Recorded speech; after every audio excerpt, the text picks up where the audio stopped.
Hello students, कैसे हैं आप सब। Good evening. आप सब बढ़िया होंगे आई होप। आज की क्लास थोड़ी लेट अपलोड हुई है, इसलिए आई एम सॉरी। फिर भी अभी हम आज की क्लास में बेसिक कंसेप्ट चैप्टर का पूरा रिवीजन करेंगे। फिर हम रेसिडेंशियल स्टेटस है ना, उस चैप्टर का थोड़ा सा आज ओवरव्यू दूंगी मैं। ओके, अभी हम स्टार्ट करते हैं revision of basic concept. Okay, basic concept के चैप्टर में हमने क्या पढ़ा था। बेसिक कंसेप्ट चैप्टर में हमने पढ़ा था, पहले तो कंसेप्ट करके ऐसे करके 12 13 14 कंसेप्ट किए थे। पहले तो हम कंसेप्ट 1 में देखे थे, जो टैक्स है ना, जो टैक्स है वो किस वर्ड से आया है। फ्रेंच वर्ड से आया है? नहीं। इंग्लिश वर्ड से आया है? चाइनीज वर्ड से आया है? नहीं। टैक्स किससे आया है? टैक्स एक लैटिन वर्ड से आया है, जो है टैक्सो। टैक्सो एक लैटिन वर्ड है ना, उससे आया है टैक्स हमारा। It is a mandatory financial charge. Tax is a mandatory financial charge, मतलब मैंडेटरी फाइनेंशियल चार्ज। ये क्लास आज की थोड़ी बड़ी होगी। Mandatory financial charge, mandatory financial charge मतलब टैक्स देना क्या है? ऑप्शनल है? नहीं, टैक्स देना मैंडेटरी है, कंपलसरी है। पर हर एक मैंडेटरी फाइनेंशियल चार्ज टैक्स नहीं है। मतलब अगर हर कोई मैंडेटरी फाइनेंशियल चार्ज हमारा टैक्स नहीं है, अगर हम उसी को ही टैक्स बोलेंगे, अगर वो किसी एक्ट के बेस पे कलेक्ट होगा या किसी लॉ के बेस पे कलेक्ट होगा, फिर तो वो बन जाएगा टैक्स, नहीं तो वो टैक्स नहीं बनेगा। हर एक mandatory financial charge is not a tax. वही मैंडेटरी फाइनेंशियल चार्ज होगा टैक्स जो किसी एक्ट के बेस पे कलेक्ट होगा या किसी रूल्स के बेस पे कलेक्ट होगा। ओके, तो टैक्स देना हमको मैंडेटरी है एंड लैटिन वर्ड टैक्सो से आया है टैक्स। अब हम देखते हैं आर्टिकल नंबर 265 है ना, टैक्स हम कैसे कलेक्ट करेंगे। एज पर आर्टिकल 265 वो क्या बोलता है? आर्टिकल 265 बोलता है no tax shall be levied and collected. इसका नोट्स में टेलीग्राम चैनल में अपलोड कर दूंगी। Levied and collected without authority of law. Authority of law मतलब no tax shall be levied and collected without authority of law, मतलब ना ही कोई टैक्स लगेगा ना ही कलेक्ट होगा लॉ के पावर बिना। लॉ के पावर बिना ना ही कोई टैक्स लगेगा ना ही कलेक्ट होगा, ये बोलता है आर्टिकल नंबर 265। अगर वो किसी एक्ट पे लिखा है, किसी लॉ के अथॉरिटी है, फिर तो हम कलेक्ट कर सकते हैं एंड लेवी भी हो सकता है। अगर नहीं, किसी ना कोई एक्ट में लिखा है ना पावर है, लॉ का अथॉरिटी नहीं है, कुछ भी नहीं है, तो उस केस में हमारा no tax shall be levied and collected without authority of law.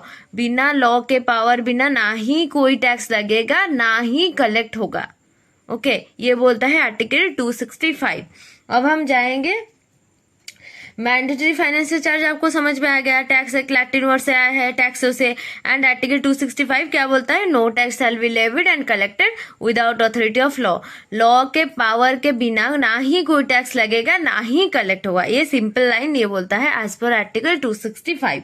अब हम देखते हैं नीड ऑफ टैक्स। टैक्स हमको क्यों जरूरी है, क्या क्या चाहिए, क्या टैक्स इतनी मतलब मैंडेटरी है, जरूरत क्या है टैक्स की।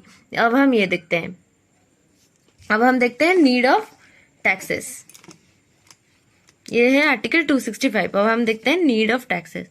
टैक्स की जरूरत क्या है? नीड ऑफ, गवर्नमेंट हमसे टैक्स लेकर करती क्या है? नीड ऑफ टैक्सेस, ये जो गवर्नमेंट हमसे टैक्स लेती है वो करती क्या है? वो हमारे लिए ही यूज करती है। वो क्या उसको लेकर आईआईसी में लगाती है? ऐसे नहीं है। गवर्नमेंट हमसे जो टैक्स लेती है वो लेकर हमारे लिए ही डेवलप करती है, वो पब्लिक वेलफेयर में ही यूज करती है। जैसे कि वो इंफ्रास्ट्रक्चर में यूज करती है, इंफ्रास्ट्रक्चर में यूज करती है, देन एजुकेशन में यूज करती है, देन हेल्थ में यूज करती है, देन मिलिट्री में यूज करती है, ऐसे करके अदर भी फंक्शन है जहां पर टैक्स हमारा यूज होता है। डिफेंस में भी यूज करती है। ये लेकर गवर्नमेंट हमसे टैक्स लेकर in simple line public welfare के लिए यूज करते हैं। Infrastructure, education, health, military, defence, इन सब के लिए सिंपल लाइन में हमारे वेलफेयर के लिए ही गवर्नमेंट हमसे टैक्स लेती है और हमारे वेलफेयर में यूज करती है। यह है नीड ऑफ टैक्सेस। ओके, अब हम देखते हैं जो सेक्शन 4 देखे थे, हम सेक्शन 4 देखे थे ना। सेक्शन 4 क्या था? चार्जिंग सेक्शन था। होल इनकम टैक्स का चार्जिंग सेक्शन क्या था? सेक्शन 4 जो था वो क्या था? Section 4 of income tax act आपको तो पता होगा ना, 1961। होल इनकम टैक्स का वो जो चार्जिंग सेक्शन था वो था सेक्शन 4। सेक्शन 4 क्या था? Charging section of income tax. क्या था? Charging section of income tax. Section 4 is the charging section of income tax. ये क्या बोलता है? चार्जिंग सेक्शन क्या बोलता है? ये बोलता है every person whose total income of the previous year exceed the maximum amount which is not chargeable to income tax is an assessee and chargeable to income tax at a rate or rates prescribed in the Finance Act for the relevant previous year. However, his total income shall be determined on the basis of his residential status. ये बोलता है। मुझे पता है आपको समझ भी नहीं आया, मैं रिपीट कर लेती हूँ फिर से। चार्जिंग सेक्शन ये बोलता है कि अगर कोई पर्सन है उसका अगर किसी साल उसका इनकम एग्जेम्पशन लिमिट है ना, हमारा इनकम टैक्स में एग्जेम्पशन लिमिट नहीं है, 3 लिमिट है। और एक नई कंसेप्ट भी है, सेक्शन 115 BAC है ना, ये वाला भी है। तो चार्जिंग सेक्शन हमारा क्या बोलता है? अगर किसी पर्सन का किसी साल इनकम एग्जेम्पशन लिमिट से क्रॉस कर गया, मतलब एग्जेम्पशन लिमिट से ज्यादा चला गया, तो वो इस एक्ट में टैक्स देने के लिए लायबल है। बस ये बोलता है हमारा charging section. At a rates and rates prescribe in the finance act के अनुसार जो भी रेट एंड रेट्स प्रेस्क्राइब होगा उसी के ऊपर वो टैक्स पेमेंट करेगा अगर उसका इनकम एग्जेम्पशन लिमिट से ज्यादा गया। ये बोलता है हमारा charging section of income tax. अब हम देखते हैं पर्सन का डेफिनेशन। पर्सन में क्या था? पर्सन सेक्शन क्या था आपको पता है? पर्सन का सेक्शन, पर्सन जो था ना, हम किसको बोलेंगे? पर्सन 2+31 में था। पर्सन हम किसको बोलेंगे? इनकम टैक्स के लिए पर्सन हम किसे बोलेंगे? सब इंडिविजुअल तो पर्सन होते हैं, वो हर कोई पर्सन असेसी नहीं होता। इन पर्सन में इंडिविजुअल भी आएगा। मतलब यहाँ पर डेफिनेशन जो था, मैंने आपको बताया था डेफिनेशन 2 तरह का होता है। डेफिनेशन जो होता है हर एक कंसेप्ट में, डेफिनेशन जो होता है वो 2 तरह के होते हैं। एक तो होता है इंक्लूसिव डेफिनेशन, दूसरा होता है एग्जॉस्टिव डेफिनेशन।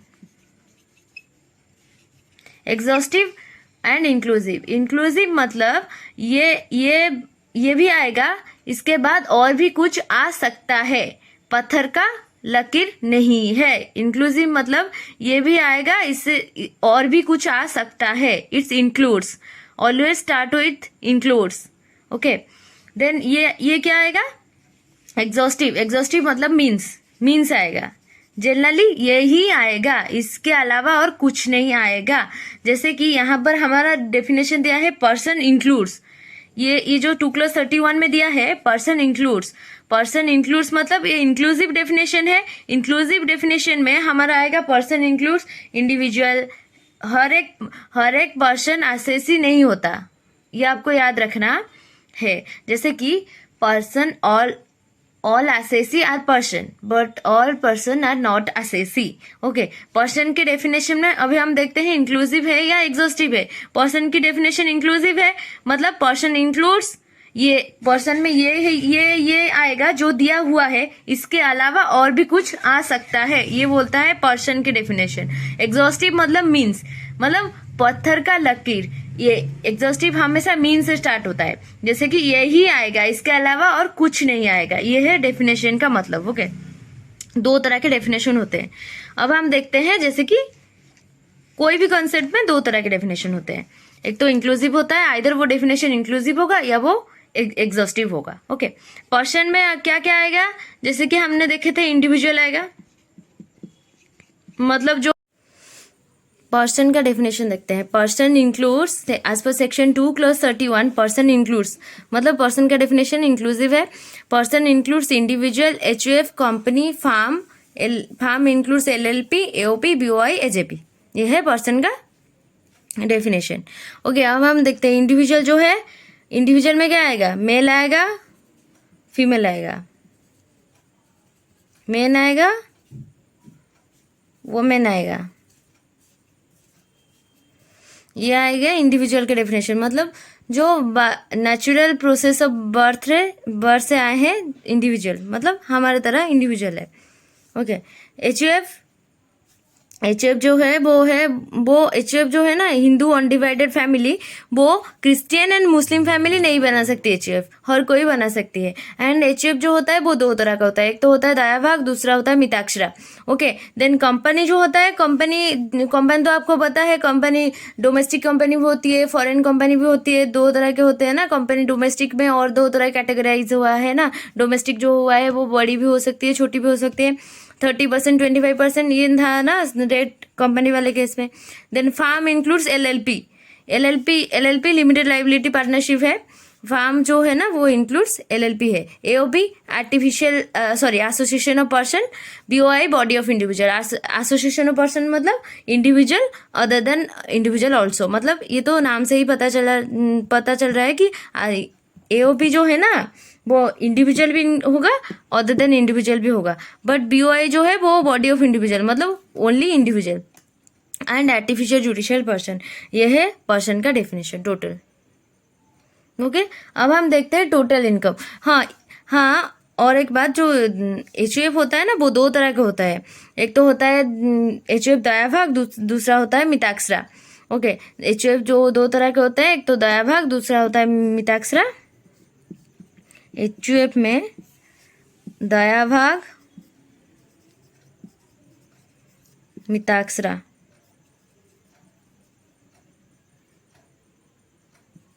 दयाभाग मिताक्षरा होता है।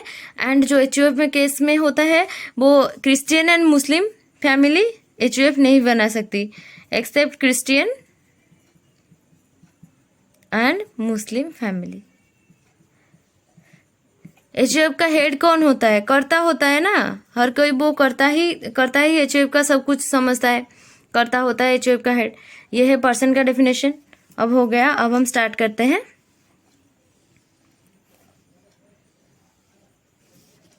Total income. टोटल इनकम कैसे निकालेंगे इनकम टैक्स में? टोटल इनकम जो है ना, वो टोटल इनकम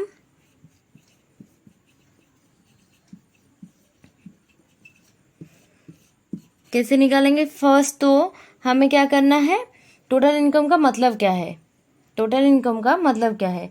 सेक्शन 5 में दिया है, as per section 5 of income tax act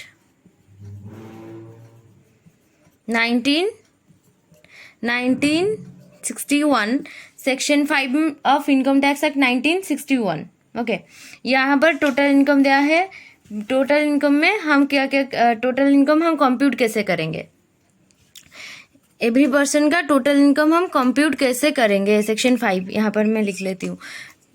total income ये बोलता है, फर्स्ट तो 5 हेड्स ऑफ इनकम। मैंने आपको बताया था ना, इनकम का आने का लिमिटेड सोर्स है, बट आने का अनलिमिटेड सोर्स है एंड जाने का लिमिटेड सोर्स है। मतलब जो हमारे इनकम जनरेट होता है वो कहीं से भी हो सकता है, मतलब अनलिमिटेड सोर्स से हो सकता है। और जब जो इनकम जाता है उसके लिए लिमिटेड सोर्स है, मतलब सिर्फ 5 हेड्स ऑफ इनकम है ना हमारा, सैलरी है, हाउस प्रॉपर्टी है, पीजीबीपी है, कैपिटल गेन है एंड अदर सोर्स है ना। 5 हेड्स ऑफ इनकम, पहले तो 5 हेड्स ऑफ इनकम जो है,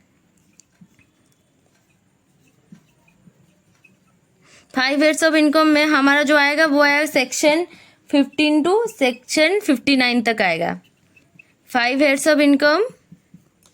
देन ऐड करेंगे क्लबिंग, सेक्शन 60 से 65, देन ऐड करेंगे, सॉरी माइनस करेंगे सेटअप माइनस करेंगे तो यह आएगा हमारा जीटीआई, मतलब gross total income. Gross total income, gross total income आएगा। फिर हम क्या करेंगे, यहाँ पर हम डिडक्शन माइनस करेंगे। डिडक्शन है ना जो 80C से 80U, दो तरह के डिडक्शन होता है। एक तो इंटरनल होता है जो पर्टिकुलर हेड से माइनस होता है, एक तो एक्सटर्नल डिडक्शन होता है जो जनरल होता है 80C से 80U तक। डिडक्शन मतलब जो टोटल इनकम से, ग्रॉस टोटल इनकम से माइनस होता है वो टोटल एक्सटर्नल डिडक्शन होता है ना। सेक्शन 80C से 80U दो तरह के डिडक्शन होते हैं ना, इंटरनल और दूसरा होता है एक्सटर्नल। मैं बताऊंगी आपको। डिडक्शन जो है 80C से 80U उसको माइनस करेंगे, फिर आएगा हमारा टोटल इनकम। ओके, ये है हमारा total income. Total income section 5 आपको रेफर करना है, इनकम टैक्स एक्ट 1961 का। 5 हेड्स ऑफ इनकम, आड में क्लबिंग, लेस में set off, then gross total income. Gross total income से हम जीटीआई से अगर माइनस करेंगे डिडक्शन अंडर सेक्शन 80C से 80U, फिर हमारा आएगा टोटल इनकम। ये है हमारा टोटल इनकम का कॉन्सेप्ट। अब हम देखते हैं previous year and assessment year, RCC का कॉन्सेप्ट। आरसीसी किसे बोलते हैं, प्रीवियस ईयर क्या है, असेसमेंट ईयर क्या है। अब टोटल इनकम गया। अब हम देखते हैं जो पहले तो हम देखते हैं प्रीवियस ईयर का कंसेप्ट। हाँ, थोड़ी वो रहेगा, क्या रहेगा वो, डिडक्शन रहेगा। डिडक्शन जो होता है वो दो तरह का होता है, एक होता है इंटरनल, दूसरा होता है एक्सटर्नल। डिडक्शन है इंटरनल एक्सटर्नल, ऐसे क्यों, क्योंकि जो डिडक्शन होता है ना वो इंटरनल डिडक्शन इसलिए होता है, सैलरी के चैप्टर में कुछ डिडक्शन होता है जो हमको माइनस करनी है, हाउस प्रॉपर्टी में होता है, ऐसे करके जो अगर कोई डिडक्शन ऐसा है जो पर्टिकुलर किसी हेड से माइनस होती है, मतलब सैलरी से होता है कि हाउस प्रॉपर्टी से कि आप पीजीबीपी से, ऐसा अगर माइनस होता है तो वो इंटरनल है। एंड एक्सटर्नल जो है वो तो सीधा ग्रॉस टोटल इनकम से माइनस होती है जो सेक्शन 80C से 80U है, ये हमारा है एक्सटर्नल डिडक्शन। ओके, डिडक्शन जो होता है वो दो तरह का होता है, एक तो होता है इंटरनल, दूसरा होता है एक्सटर्नल। अब हम देखते हैं previous year and assessment year concept.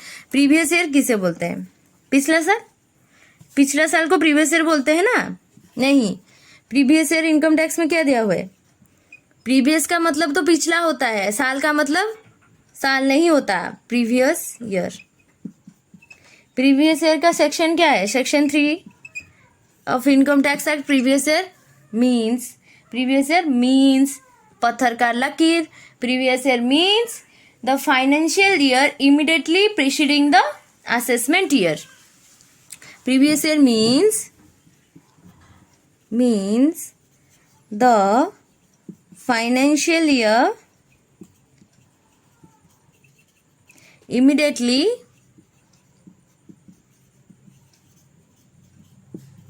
preceding the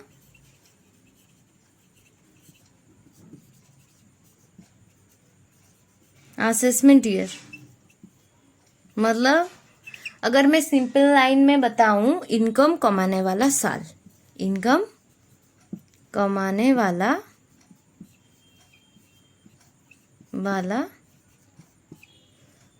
साल। प्रीवियस ईयर का मतलब क्या होता है, इन सिंपल लाइन इनकम कमाने वाला साल, मतलब previous year means the financial year immediately preceding the assessment year. यहाँ पर हमको असेसमेंट ईयर देखना है, मतलब जो असेसमेंट ईयर के पहले आता है वो होता है प्रीवियस ईयर। इमीडिएटली प्रीसीडिंग से जो आता है, इमीडिएटली प्रीसीडिंग से आता है प्रीवियस ईयर। असेसमेंट के इमीडिएटली प्रीसीडिंग आता है वो आता है प्रीवियस ईयर। मतलब इनकम कमाने वाला साल, वो 12 महीने के बाद हो सकता है या 12 महीने से कम भी हो सकती है, जैसे कि 12 महीने भी हो सकती है, 12 महीने से कम भी हो सकती है। प्रीवियस ईयर जो होता है वो लेस देन 12 मंथ्स भी हो सकती है एंड 12 महीने से ज़्यादा भी हो सकती है, उसका कोई 12 महीने का भी हो सकता है। ये होता है प्रीवियस ईयर, मतलब प्रीवियस ईयर कितने भी महीने का हो सकती है। ओके, प्रीवियस ईयर मतलब इनकम कमाने वाला साल, असेसमेंट ईयर मतलब in simple line in tax देने वाला साल। Previous year means the financial year immediately preceding the assessment year, in simple line income कमाने वाला साल। As per section 3 previous year means the financial year immediately preceding the assessment year, income कमाने वाला साल। ये है प्रीवियस ईयर का concept. Okay, अब हम देखते हैं असेसमेंट ईयर। ये तो आपको मैं बहुत अच्छे से समझा चुकी हूँ। अब हम देखते हैं असेसमेंट ईयर। असेसमेंट ईयर क्या है, ये अभी हम रिवाइज कर रहे हैं, फिर भी मैं लिख रही हूँ इसलिए आपको थोड़ा ज़्यादा क्लैरिटी आ जाए। Assessment year, assessment year as per section 2 clause 9 में दिया हुआ है असेसमेंट ईयर। सेक्शन 2 क्लॉज 9 में दिया हुआ है assessment year. Assessment year means the period of 12 months, मतलब 1 अप्रैल से 31 March each year. Okay, assessment year the in simple line the period of 12 months. Every year जो होता है वो फिक्स होता है, 12 महीने का ही असेसमेंट ईयर होता है, जो 1 अप्रैल से शुरू होता है, 31 मार्च को एंड होता है। स्टार्ट होता है 1 अप्रैल, एंड होता है 31 मार्च एवरी ईयर। ओके, ये आपको याद रखना है। ये मतलब इन सिंपल लाइन टैक्स देने वाला साल, हिंदी में लिख लेती हूँ मैं, देने वाला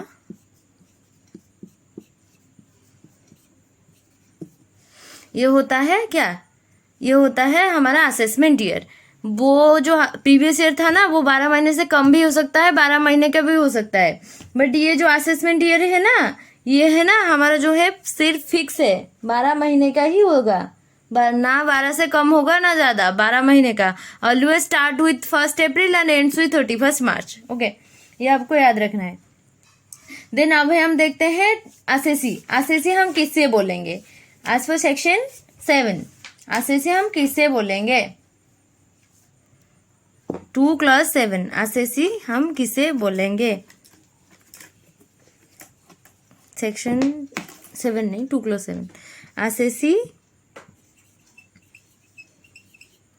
असेसी हम किसे बोलेंगे? As per section 2 clause 7 assessee means, यहाँ पर दिया हुआ है असेसी किसे बोलेंगे हम?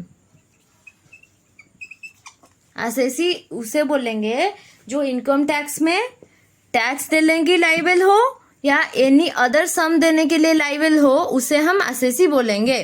या वो टैक्स दे इनकम टैक्स में, या वो इंटरेस्ट दे, पेनल्टी दे, अगर अदर किसी सम के लिए भी वो लाइबल होगा पे करने के लिए, तो वो भी असेसी बन जाएगी। Okay, all assessee in simple line, all person are not assessee, but all assessee are person। Okay, ये है असेसी का definition. Assessee as per section 2 clause 7 all person are not assessee but all assessee are person. Okay, assessee हम किसे बोलेंगे?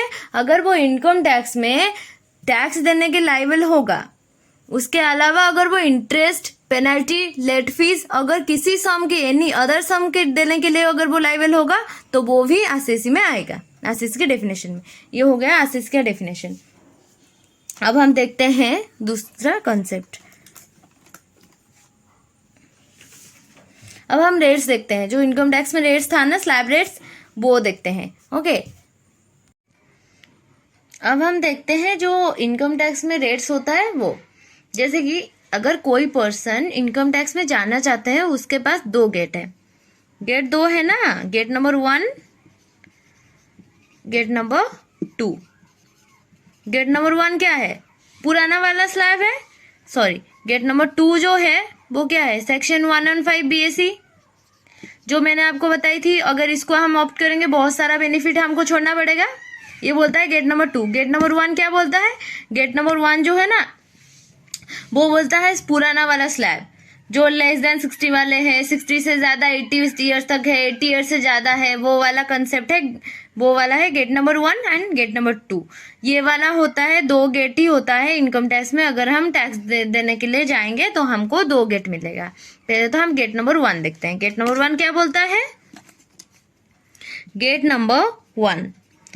Number 1 ये बोलता है, पहले तो इनकम टैक्स हमारा जो है ना 3 स्लैब है, लेस देन 60, 60 से ज्यादा 80 ईयर्स तक एंड 80 ईयर्स से ज्यादा प्रभु इच्छा तक।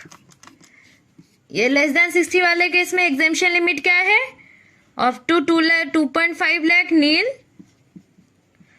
2.5 लाख से ज्यादा 5 लाख तक 5%, 5 लाख से ज्यादा 10 लाख तक 20%, अगर 10 लाख से ज्यादा गया तो 30%। ओके, ये हो गया लेस देन 60, मतलब other than senior citizen and super senior citizen. ये आएगा सीनियर सिटीजन केस है अप टू 80 ईयर्स तक, 80 ईयर्स तक। अगर एग्जैक्ट 60 ईयर्स होगा तो हम इस स्लैब में आएंगे, मतलब 3 लाख के स्लैब में। अगर एग्जैक्ट 80 ईयर्स होगा तो हम इस साल में आएंगे, मतलब इस साल में जो एग्जाम्पशन लिमिट है वो वाले साल में आएंगे।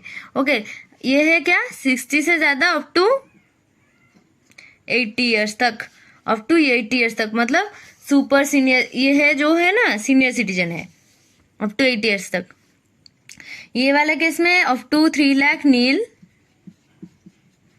3 लाख से ज्यादा 5 लाख तक 5%, 5 लाख से ज्यादा 10 लाख तक 20%, एंड अगर 10 लाख से इनकम ज्यादा गया तो 30%।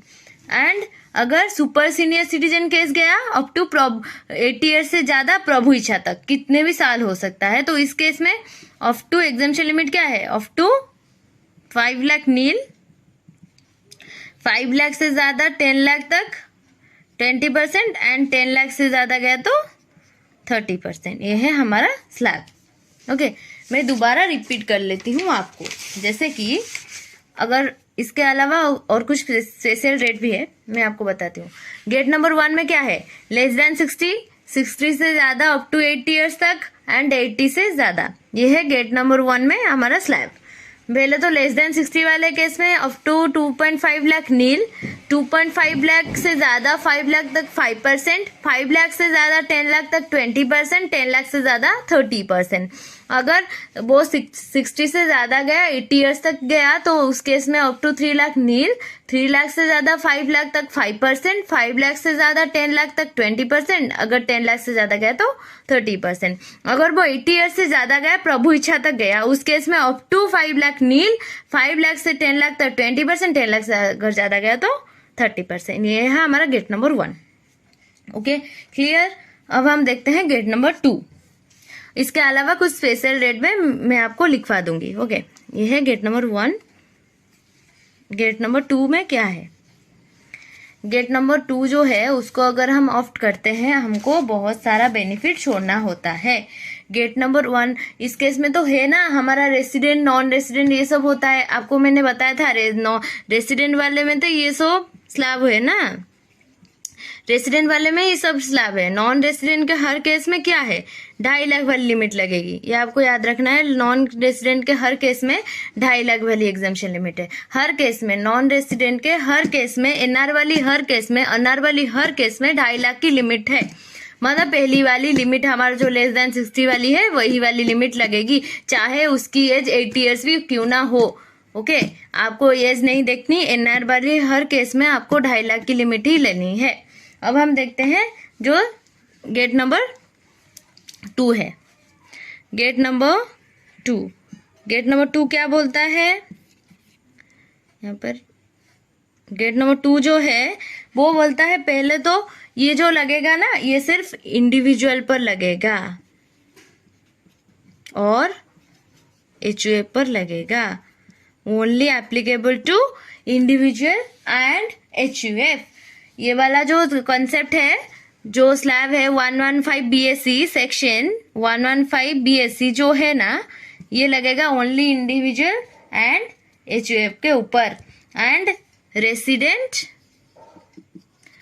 और नॉन रेसिडेंट के ऊपर, एनआर के ऊपर, मेल हो या फीमेल हो।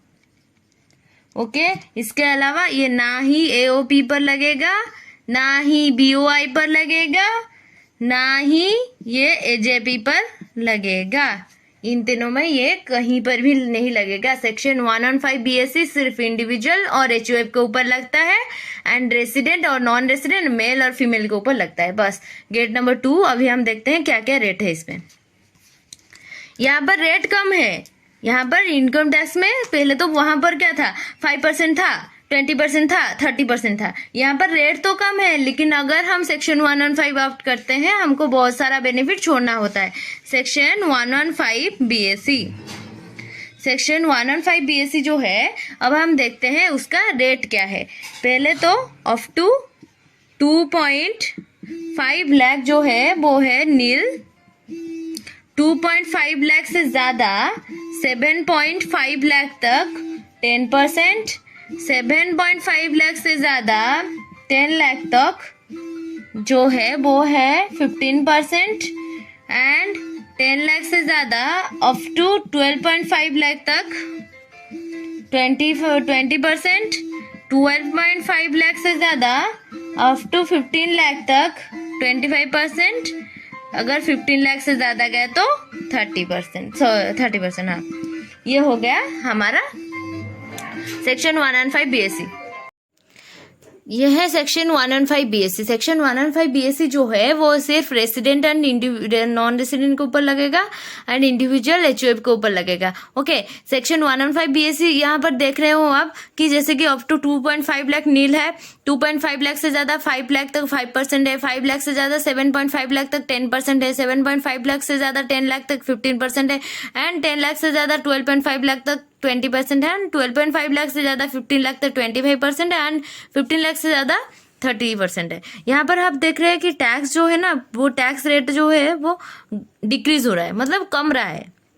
वहां पर डायरेक्ट क्या था 5% था, सीधा 20% एंड 30% था। यहाँ पर क्या हो रहा है, वो डिक्रीज हो रहा है टैक्स का। यहाँ पर आप देख सकते हैं हर तरह का रेट्स है, जैसे कि 5% है, 10%, 15%, 20%, 25% एंड 30%। ये स्कीम अगर हम ऑप्ट करते हैं, लेना तो आसान है, अगर हम ये स्कीम ऑप्ट करते हैं तो हमको बहुत सारा बेनिफिट छोड़ना होता है। क्या क्या बेनिफिट छोड़ना होगा मैं आपको बताती हूँ। अब ये स्कीम अगर हम लेते हैं, आसान तो है, बेनिफिट अगर छोड़ना पड़ेगा। अगर वो बेनिफिट नहीं है तो फिर आप स्कीम ले सकते हैं। अगर ये स्कीम एक बार ले लिए तो दोबारा हम ले सकते हैं, अगर दोबारा ले लिए फिर दोबारा दूसरी बार नहीं ले सकते।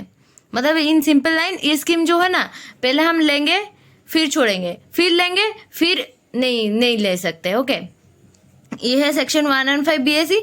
ये स्कीम बुलाती है मगर जाने का नहीं। ओके, ये स्कीम जो है सेक्शन 115 बुलाती है मगर जाने का नहीं। ये स्कीम में अगर हम लेते हैं तो बहुत सारा बेनिफिट हमको छोड़ना पड़ता है, जैसे कि हमको छोड़ना पड़ता है, क्या पड़ता है, जैसे कि लीव ट्रैवल कंसेशन छोड़ना पड़ता है, एलटीसी एचआरए छोड़ना पड़ता है, एमपीएमएलए वाला जो होता है वो वाला छोड़ना पड़ता है। देन माइनर चाइल्ड वाला मैंने आपको बताया था, एक डायग्राम भी बनाई थी अलग अलग करके, माइनर चाइल्ड वाला भी छोड़ना पड़ता है। देन स्टैंडर्ड डिडक्शन जो होता है सेक्शन 16 के स्टैंडर्ड डिडक्शन जो होता है 50,000 का, वो वाला भी छोड़ना पड़ता है। एंड हर तरह का सेक्शन 10 क्लॉज 14 का हर सारा कुछ बेनिफिट छोड़ना होता है।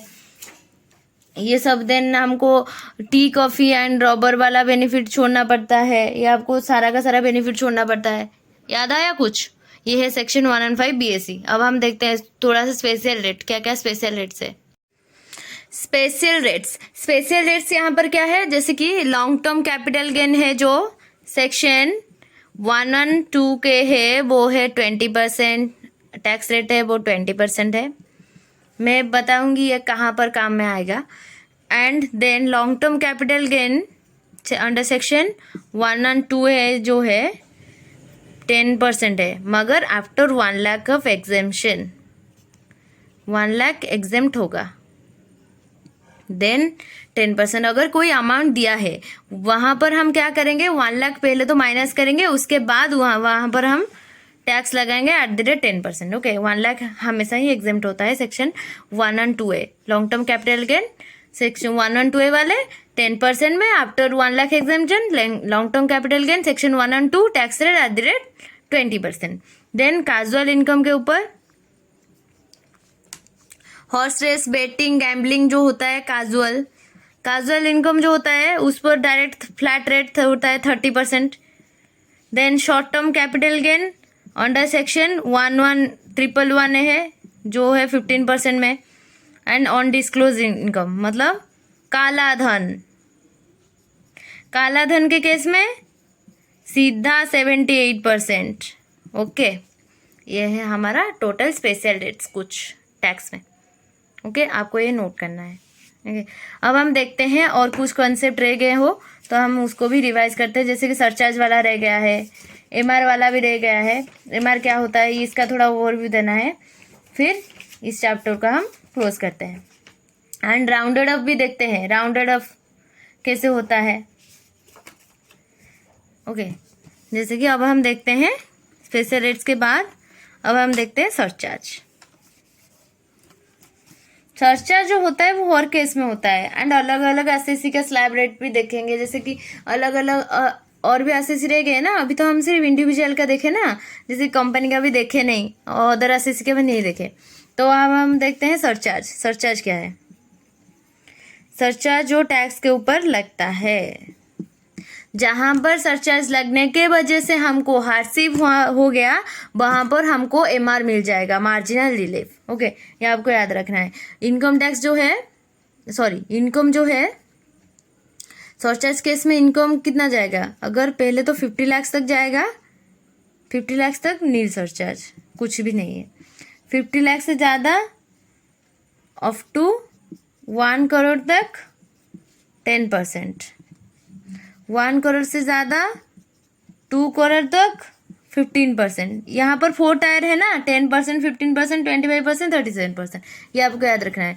2 करोड़ से ज़्यादा 5 करोड़ तक 25%, 5 करोड़ से ज़्यादा 10 करोड़ तक 37%. अगर 10 करोड़ से भी ज़्यादा गया तो 37%. ओके, ये है हमारा सरचार्ज का rate.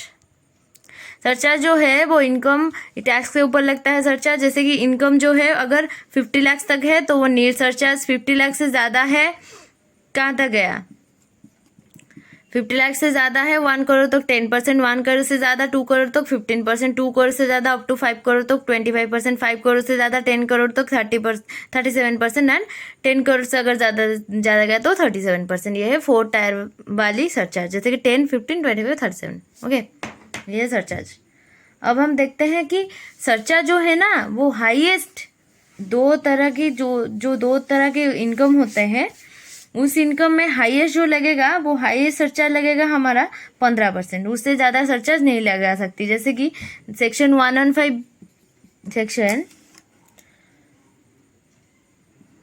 112A long term capital वाले एंड सेक्शन 111A वाले शॉर्ट टर्म कैपिटल वाले.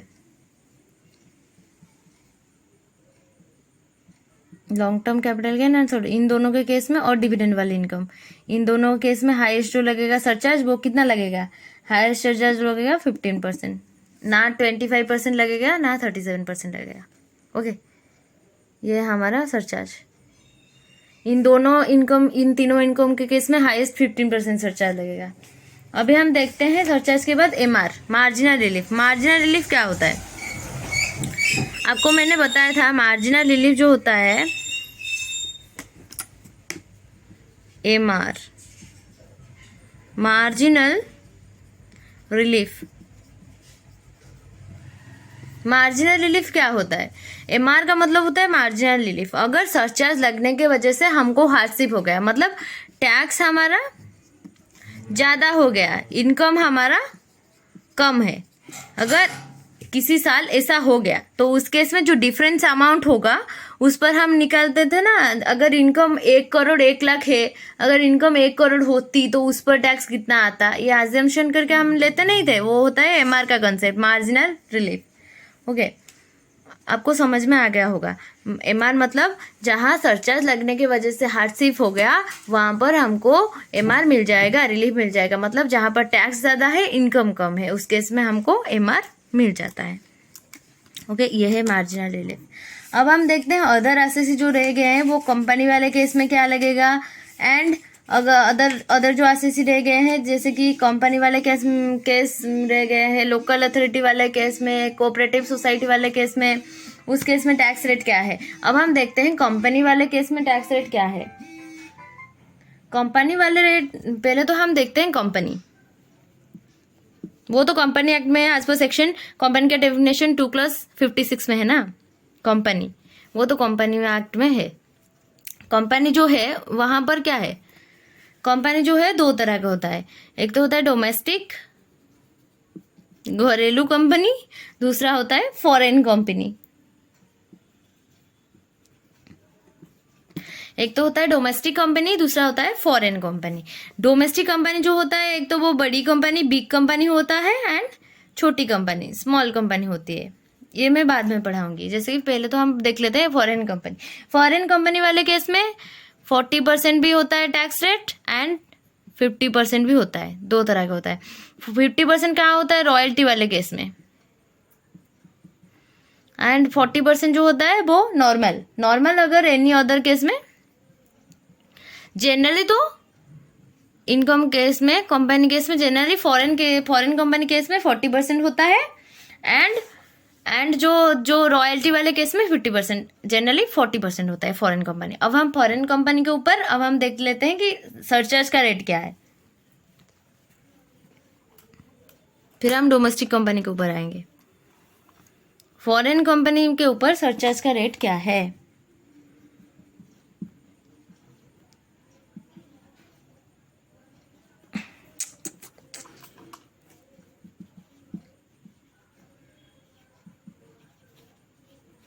फॉरेन कंपनी जो है वो FOREIGN फॉरेन कंपनी केस में सरचार्ज जो लगेगा वो कितना लगेगा।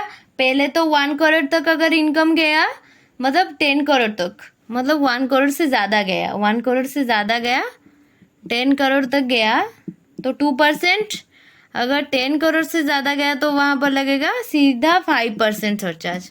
ओके, ये है फॉरेन कंपनी वाले केस में सरचार्ज रेट।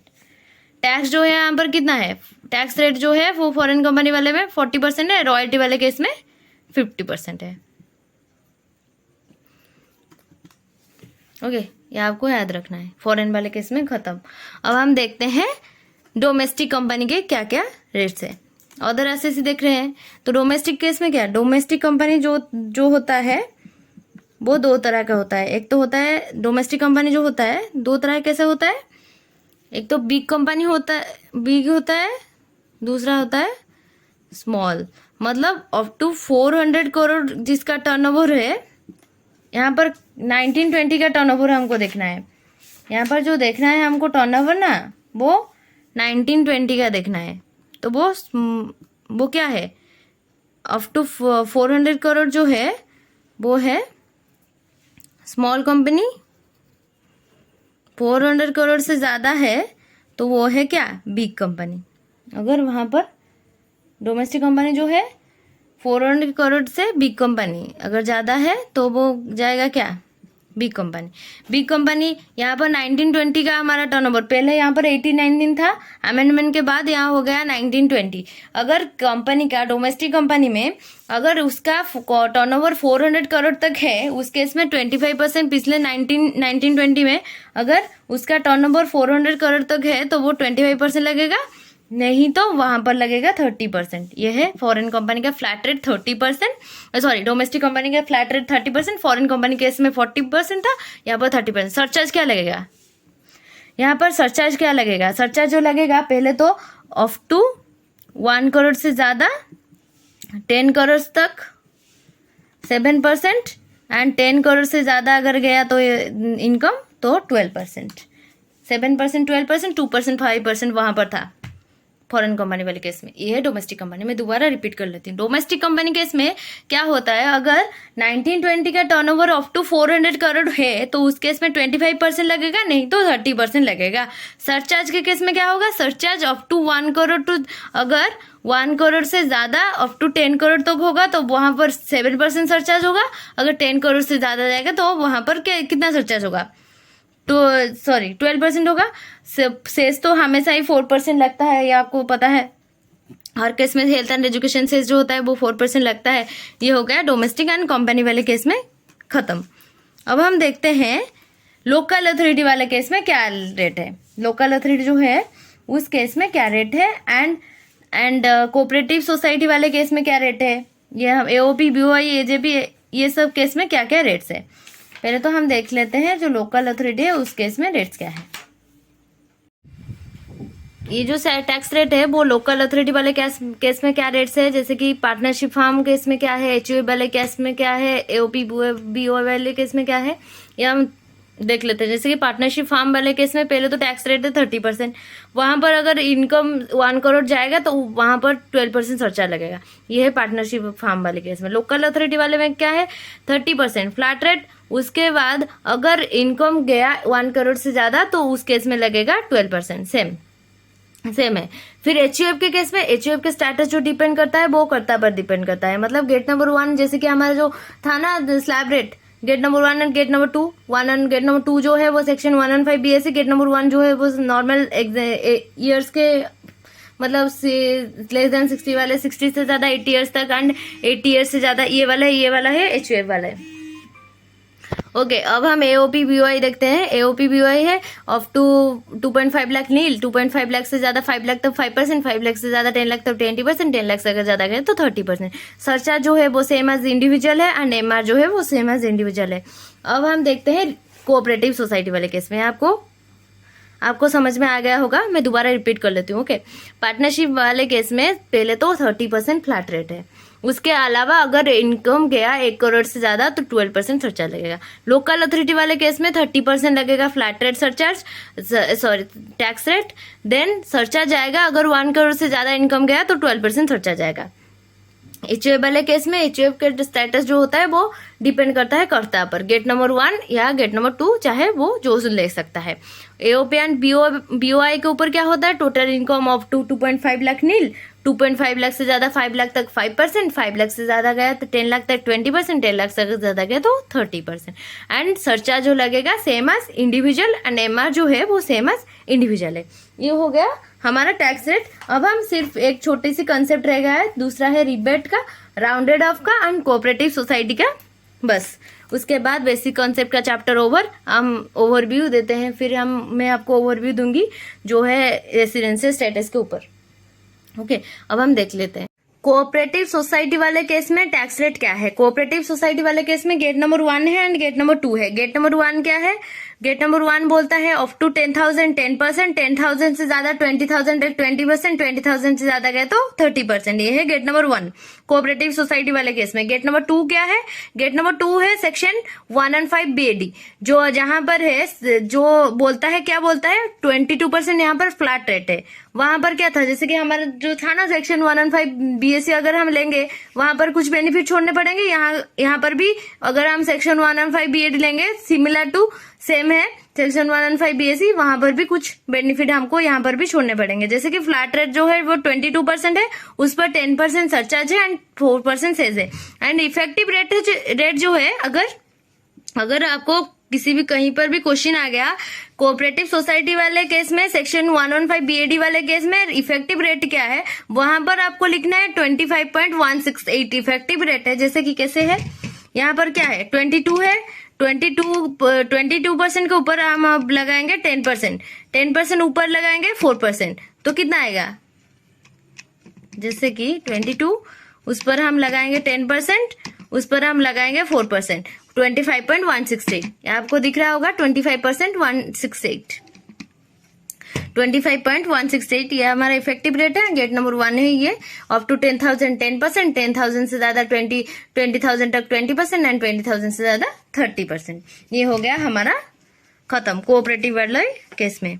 अब हम 2 ही कंसेप्ट देखेंगे, एक तो रिबेट वाले, दूसरा देखेंगे एक तो रिबेट वाले केस देखेंगे। रिबेट क्या है, रिबेट अब हम देखते हैं रिबेट। रिबेट का सेक्शन है अंडर सेक्शन 87 कैपिटल ए में रिबेट दिया है। रिबेट जो मिलता है ओनली रेसिडेंट को मिलता है, सॉरी रेसिडेंट, उसके बाद इंडिविजुअल को मिलता है जिसका टोटल इनकम कितना होता है अप टू 5 लाख तक होता है, and non resident sorry non resident को तो रिबेट नहीं मिलेगा ना, रिबेट तो रेसिडेंट को मिलता है, रेसिडेंट एंड इंडिविजुअल को और किसी को रिबेट नहीं मिलता है, ओनली रेसिडेंट एंड इंडिविजुअल को मिलता है रिबेट।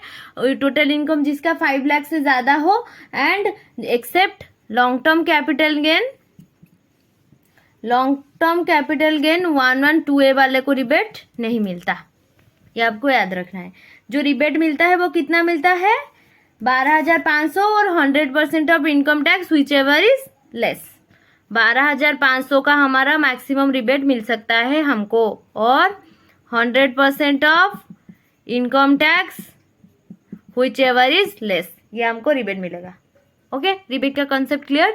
मैं दोबारा रिपीट कर लेती हूँ। जैसे रिबेट अंडर सेक्शन 87 है, रिबेट जो मिलता है वो रेसिडेंट को मिलता है, इंडिविजुअल को मिलता है जिसका टोटल इनकम 5 लाख तक है, except long term capital gain 1 और 2A वाले, एंड जो रिबेट मिलता है वो 12,500 तक मिलता है, और 100% of income tax which ever is less. मतलब लेस क्या बनेगा 12,500, अगर 12,500 से कम बन गया तो 12,500 का ही रिबेट मिलेगा, मतलब वो टोटल अमाउंट ही एग्जेम्प्ट हो जाएगी। ओके, नहीं देना होगा कुछ। अब हम देखते हैं राउंडेड ऑफ कैसे होता है income and tax. Rounded off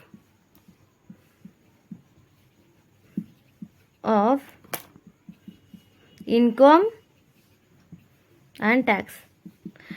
tax को एंड इनकम को हम कैसे राउंडेड ऑफ करेंगे, जो है वो सेक्शन 288 कैपिटल ए में है इनकम का rounded off, section 288 capital B में है टैक्स का rounded off.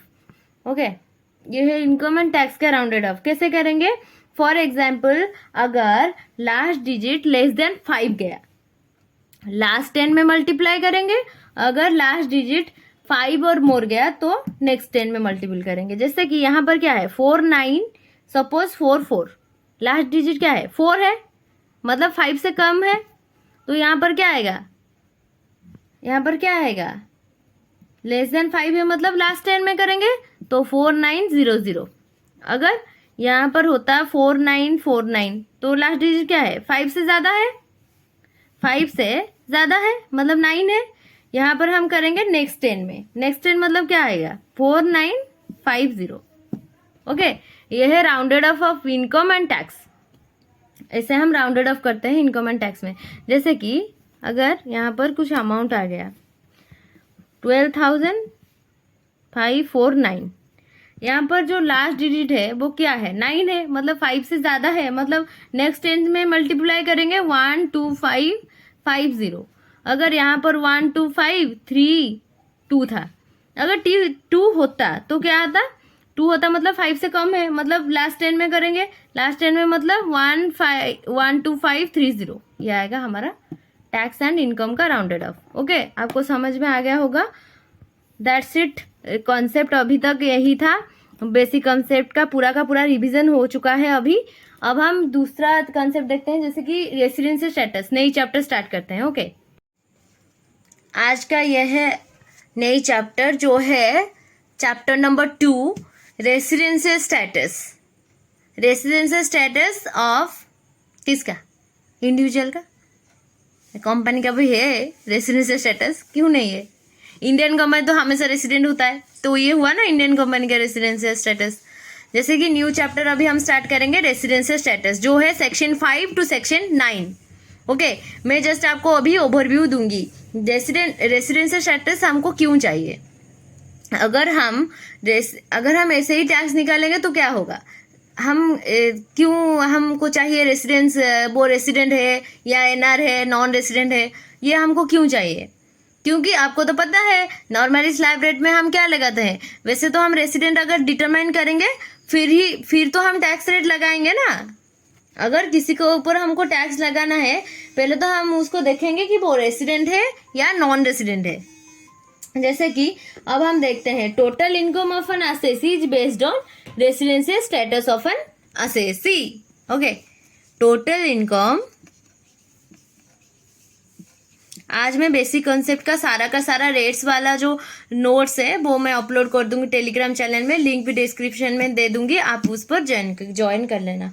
Okay, total income of N assessee is based on residential status of an assessee.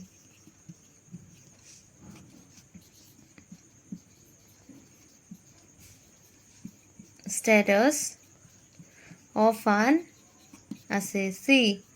Okay, residential status, हमारा टोटल इनकम जो assessee का है ना वो रेसिडेंशियल स्टेटस के ऊपर डिपेंड करेगा.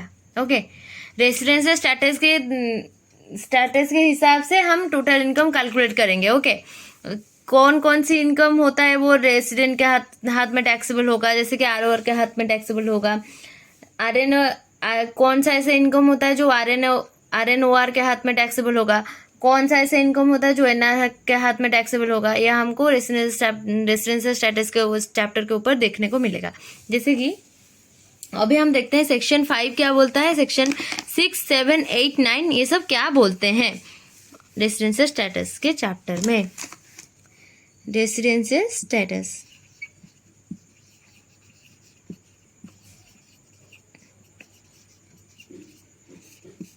जस्ट आपको छोटी सी ओवरव्यू ही दूंगी, कल की क्लास में हम पूरा डिटेल्स में करेंगे. सेक्शन 5 बोलता है स्कोप ऑफ टोटल इनकम. मैंने आपको बताया था ना residential status is based on the total income is based on the residential status of N assessee. जो टोटल इनकम वो सेक्शन 5 में दिया है. स्कोप ऑफ टोटल इनकम, हम टोटल इनकम निकाले नहीं थे वहां पर कि जो कंप्यूट किए थे 5 हेड्स ऑफ इनकम, आर में क्लबिंग, लेस में सेटअप, फिर हमारा जो आएगा वो जीटीआई आएगा. जीटीआई में से अगर हम डिडक्शन माइनस करेंगे तो टोटल इनकम आएगा. ये था ना, वो वही सेक्शन 5 में दिया है स्कोप ऑफ टोटल इनकम और मीनिंग ऑफ टोटल इनकम और मीनिंग ऑफ टोटल इनकम. हमारा जो रेसिडेंशियल स्टेटस के चैप्टर है वो सेक्शन 5 से सेक्शन 9 तक है. सेक्शन 5 जो बोलता है वो स्कोप ऑफ टोटल इनकम और मीनिंग ऑफ टोटल इनकम बोलता है. देन सेक्शन 6 जो बोलता है वो क्या बोलता है, रेसिडेंशियल स्टेटस.